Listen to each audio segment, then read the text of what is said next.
శుభోదయం. పరాసిద్ధిని పొందడానికి యోగ సాధన ఉత్తమ మార్గమని తెలియజేసే అలర్కుని కథ తెలుసుకుందాము. ఈ కథ మహాభారతంలో ఆశ్వమేధిక పర్వంలోనిది. 21 సార్లు క్షత్రియులను సంహరించిన పరశురామునితో ఆకాశవాణి, నాయనా పరశురామ, ఈ హత్యాకాండను విరమించు.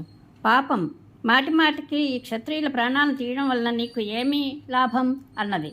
అలాగే అతని తాతలు రుచికాదులు కూడా అతనికి నచ్చచెప్తూ, నాయనా ఈ పని విడిచిపెట్టు, క్షత్రియులను చంపకు, నీవు బ్రాహ్మణుడవు, నీ చేతులతో క్షత్రియులను సంహరించడం ఉచితం కాదు.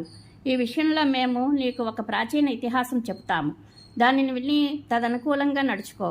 పూర్వం అలర్కుడనే ప్రసిద్ధుడైన ఒక రాజు ఉండేవాడు. అతడు గొప్ప తపస్వి, ధర్మజ్ఞుడు, సత్యవాది, మహాత్ముడు, దృఢప్రతిజ్ఞుడు. అతడు తన వింటితో సముద్రవలయితమైన భూమిని జయించి అత్యంత దుష్కరమైన పరాక్రమాన్ని చూపాడు. తరువాత అతని మనసు సూక్ష్మతత్వాన్వేషణలో లగ్నమైంది.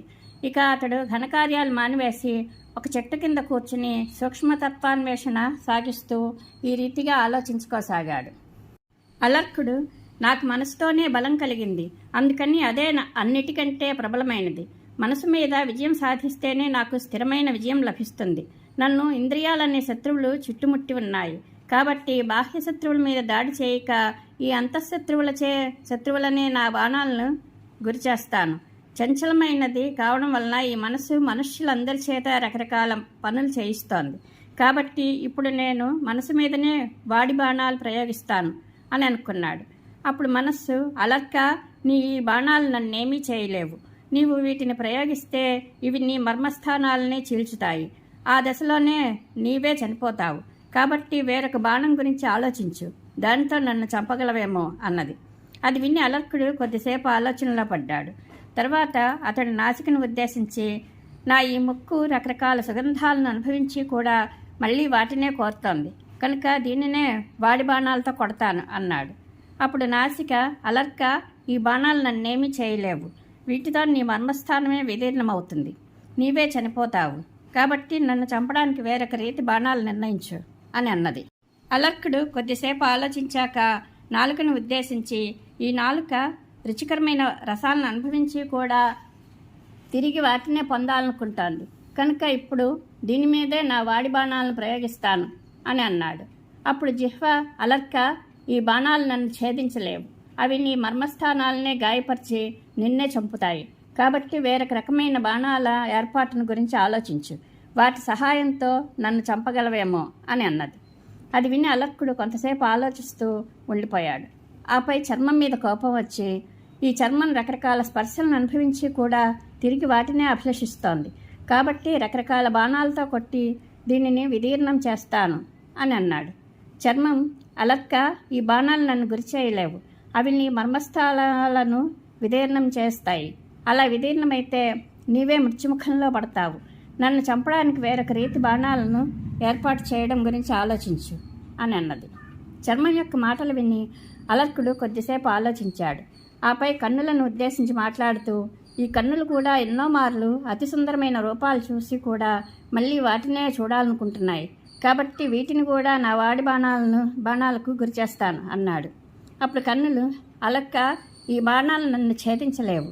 నీ మర్మస్థానాలనే చీల్చివేస్తాయి. మర్మస్థానం విదీర్ణమైతే నీవే నీ ప్రాణాలకు నీళ్లు వదులుకోవాలి. కనుక వేరొక రకమైన బాణాల ఏర్పాటు, నన్ను చంపగలిగే వాటి గురించి ఆలోచించు అన్నది. అప్పుడు అలర్కుడు మళ్ళీ ఆలోచించి, ఈ బుద్ధి తన ప్రజ్ఞాశక్తితో రకరకాలుగా నిశ్చయిస్తుంది. కాబట్టి దీని మీదనే నా తీక్ష్ణ సాయకాలను ప్రయోగిస్తాను అని అన్నాడు. అప్పుడు బుద్ధి, అలర్క, ఈ బాణాలు నన్ను తాకను కూడా లేవు. వాటితో నీ మర్మస్థానాలే ఛిద్రమవుతాయి. నీవే మరణిస్తావు. నన్ను చంపగలిగిన బాణాలు వేరే ఉన్నాయి, వాటి గురించి ఆలోచించు అన్నది. అనంతరం అలర్కుడు ఆ చెట్టు కిందనే కూర్చుని ఘోరమైన తపస్సు చేశాడు. కానీ మనస్సు, బుద్ధితో పాటుగా ఇంద్రియాలను మట్టుపెట్టే ఉత్తమమైన బాణమేది అతనికి దొరకలేదు. అప్పుడు అతడు ఏకాగ్రచిత్తుడై ఆలోచించసాగాడు.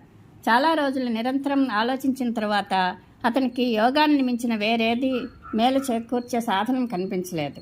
ఇక అతడు మనసును ఏకాగ్రం చేసి స్థిరమైన ఆసనంలో కూర్చుండి ధ్యానయోగాన్ని సాధన చేయసాగాడు. ఈ ఒక్క బాణమే వేసి అతడు ఇంద్రియాలన్నింటినీ వెంటనే ఓడించాడు. అతడు ధ్యానయోగం ద్వారా ఆత్మలో ప్రవేశించి పరాసిద్ధిని అనగా మోక్షాన్ని పొందాడు. ఈ సాఫల్యంతో రాజర్షి అలర్కునికి చాలా ఆశ్చర్యం కలిగింది. అతడు ఈ గాథని గానం చేశాడు. అహో, చాలా బాధాకరమైన విషయం.